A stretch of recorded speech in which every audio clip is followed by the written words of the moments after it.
We set off to build the expedition vehicle of my dreams from the ground up with a $30,000 budget. We documented every aspect of the build from the design process to all the hardships along the way. To be honest, this was one of the most challenging projects of my entire life, but the final product exceeded my wildest dreams. Watch as we build an incredible vehicle for Season 3 of the Tiny Home Adventure series. This is the MUSEROAMER project.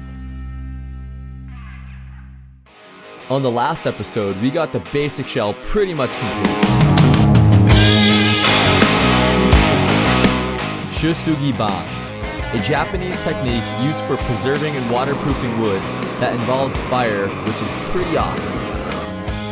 We took 6x16 pine tongue and groove, burnt it with a propane torch until everything was charred.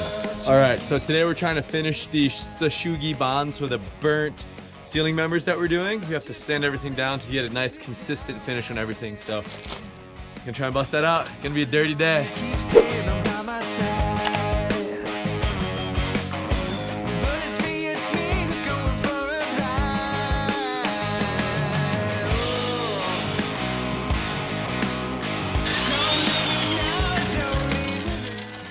Oh, it's a lot of work. Once the wood starts getting grooves in it, this thing just wants to pull one direction or the other. Definitely better than doing it by hand, but it's physical. Some of these boards, the grain is super tight, and that hand sander I have won't get in between the grooves. So I'm having to use these two. This is kind of to try and blend the seams where the sander dug in a little too much and get in between those grains. And the grains are actually so fine that this doesn't even get in between, so I'm using this to brush everything out. It's a ton of work, but the boards are starting to look super cool.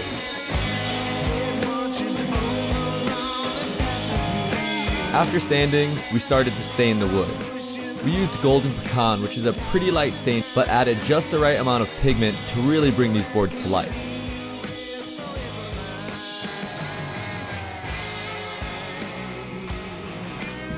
I like that. What do you think? I like it. You sure? Yeah. You have any reservations? Too late for that now. That's right. So Josh needs this trailer, which means we need to get all this stuff out of the trailer and clear coated. So we built a little station in the garage. We're gonna bring all these boards in there, stain them, and then set them on top of the rig. Once all the boards were stained, we added a semi-gloss clear coat, which furthered the contrast of the aesthetic grain. The clear coat required a few days to cure, so we headed to Vorsheer to pick up our custom aluminum water tanks. Vorsheer specializes in off-road trailers and custom fabrication based out of Springville, Utah. We were so impressed with their work, we ended up having them design and fabricate our underbelly boxes, roof rack, rear ladder, and rear boxes, which you'll see in a later episode. I'll post a link in the description to Vorsheer's website. We'll have 66 gallons of fresh water on board and a 22-gallon gray water tank. Once back at the shop, we needed to add wood furs to the ceiling structural members, so we had something to mount the Shou Sugi Ban to. Then we insulated and wired the cabin for all of our interior and exterior lights and appliances.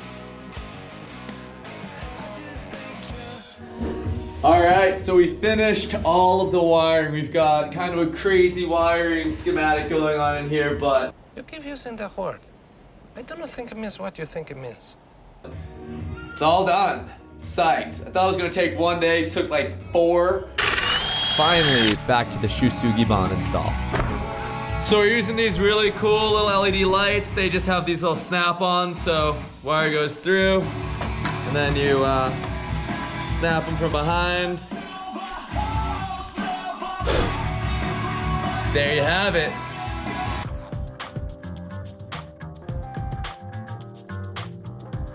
So here comes our first board. Here we go. Mark, do some nerd shit. Do some nerd shit. So here's the box. We've got the passenger side, we got the driver side. All of these thick panels are foam core panels.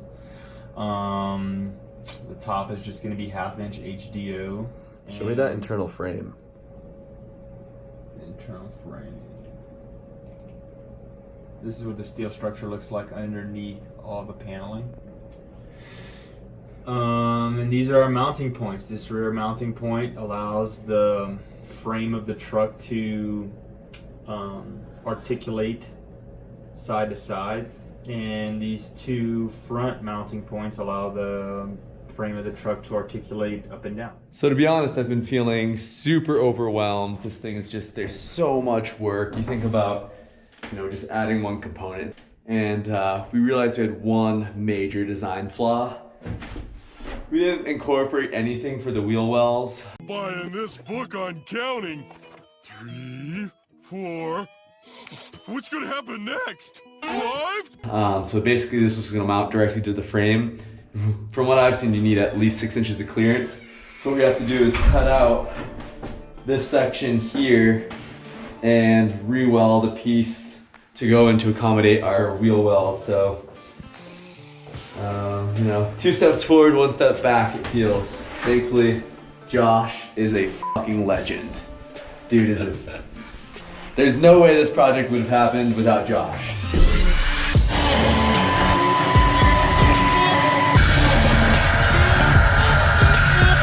We had to redesign the frame and re-weld.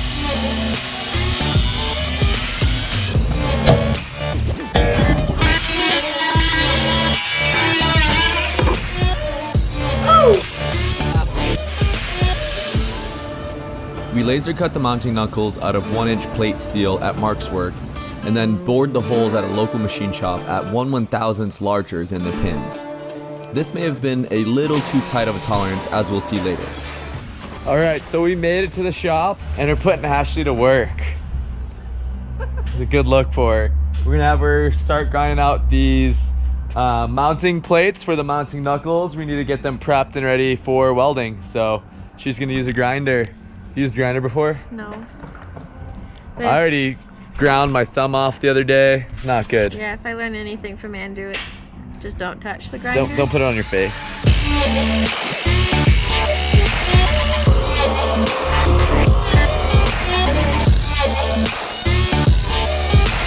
So we're finalizing our mounting knuckles. This is basically, these two members will live attached to the box, and then this horizontal one will be attached to the frame of the truck, and it's just a teeter-totter which will allow these to articulate. In theory, they're a little tight right now, but they'll get lubed up. And so we've got the mounting knuckles set in.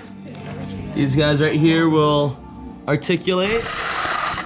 All right, so today we've been working on finishing up our plumbing and our gas piping for our propane line. The one thing about Josh making everything perfect with 0 tolerance for any kind of discrepancy is everything fits so goddamn tight we gotta wrestle it.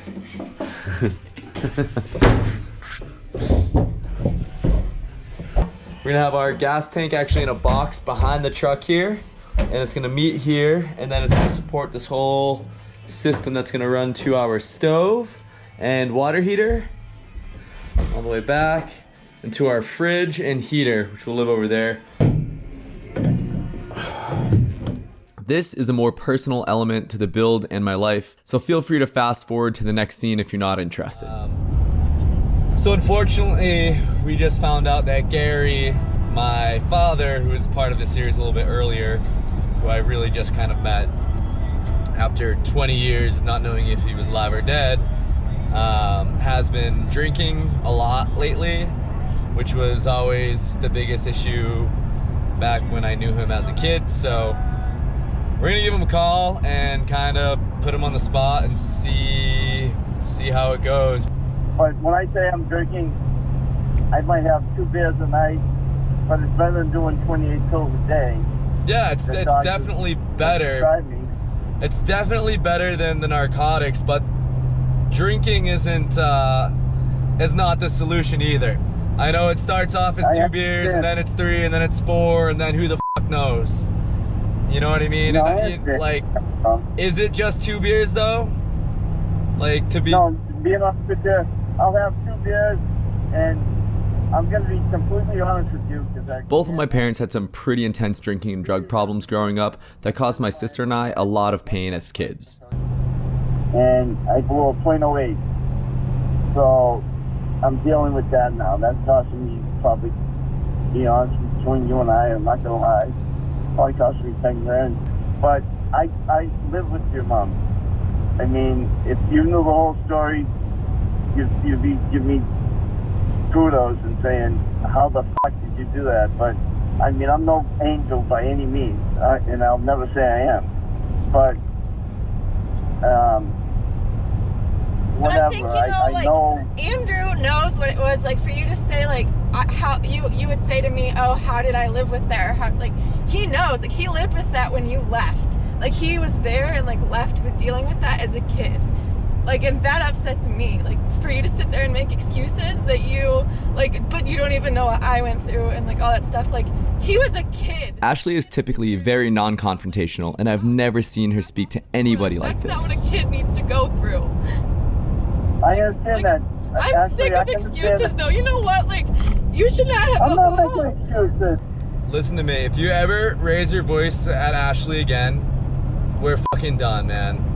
Lindsay and I are both in the stages in our life where we get to fucking choose, man. And we don't want that shit a part of our life. And if it needs to be a part of yours, then you're not going to be a part of ours. Like, that's the fucking bottom line, dude. I don't want that to happen. I don't want that to happen. I don't want that to happen either, but I'm telling you, that's the shit that we've been through. That's the fucking way it is. There's no excuses that are gonna change that. There's nothing in the fucking world that is gonna make that okay. And I really... Honestly, after rewatching that footage, I should have not let him come back out, not at least until he truly had his life back together. But I always wanted a relationship with my father or a father figure in my life. I guess I have a weak spot and an optimistic hope that Gary could be that for me. Looking back on all this, I've realized that even though Josh is only 10 years older than I am, that he's a father figure to me. He's taught me so much and has been an incredible role model. He's a dedicated father to his 2 amazing kids, and someday I hope to be like him. I also want to mention that my mother has been sober for the better part of the last decade, went back to school, got her dream job, and is doing exceptionally well. Okay, sorry I had to listen to all that. Back to the build. All right, so I just am about to leave the house to go pick up Gary. I'm feeling already pretty emotionally drained by the whole situation. I'm in Ashley's car because we had to give my truck back to the dealership we were working with. So we've got one car until we've got the MUSEROAMER finished. It's gonna be a little tricky trying to get supplies and materials with this thing, but yeah, we'll see how it goes with Gary. Hopefully this is a better experience than last time, although I do not feel terribly optimistic. How's everything going? All right, so we've got all the insulation, wiring, tanks, plumbing done. We've got a new battery bank, box to hold everything ready to go. And we are about to lay the subfloor.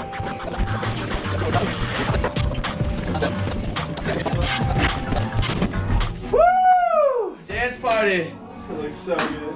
It's so sick. It's like a big jigsaw puzzle.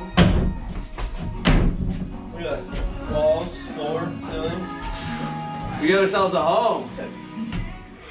Stuff with Gary started off pretty rough. He kept making mistakes and you could tell he was flustered, but eventually we got into the groove and busted out all the drawers.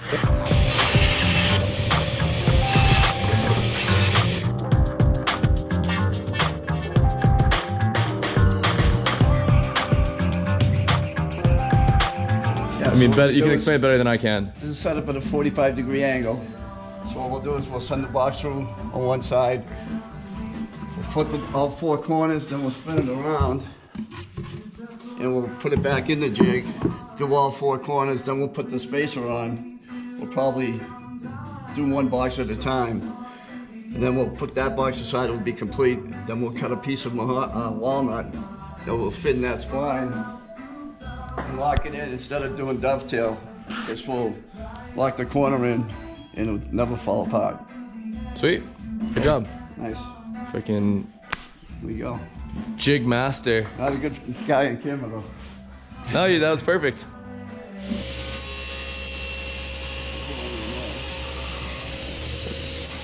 This time around, Gary and I had the chance to have some real conversations.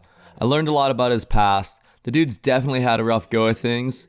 And as always, I wish him the best moving forward. So, last night, Gary and I were up talking, working till about midnight.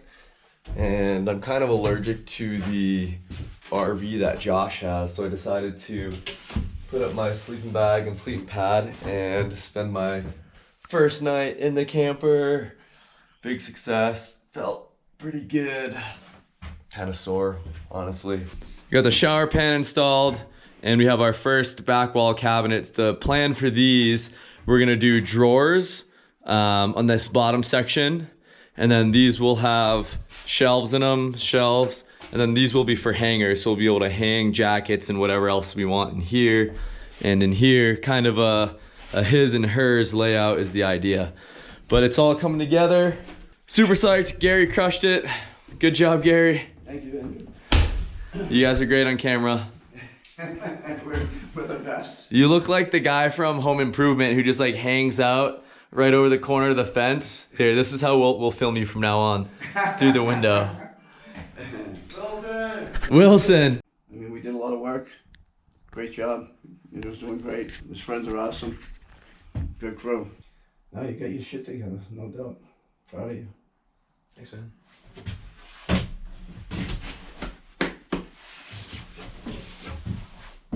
Yeah. It's coming together. A lot of work in this thing. Looks so like that thing. On the next episode of the MUSEROAMER project, we finish the box, cut out the pass-through, install our ceiling fans and AC, finally mount the box to the truck, I swear, and so much more. Thank you so much for watching. If you want to keep up with our most recent adventures, make sure to follow us on Instagram. Massive thank you to the friends and brands who made this dream possible. If you have any questions, we would love to answer them. If you found this at all entertaining or informative, we would love it if you could please share and subscribe. Thanks for watching.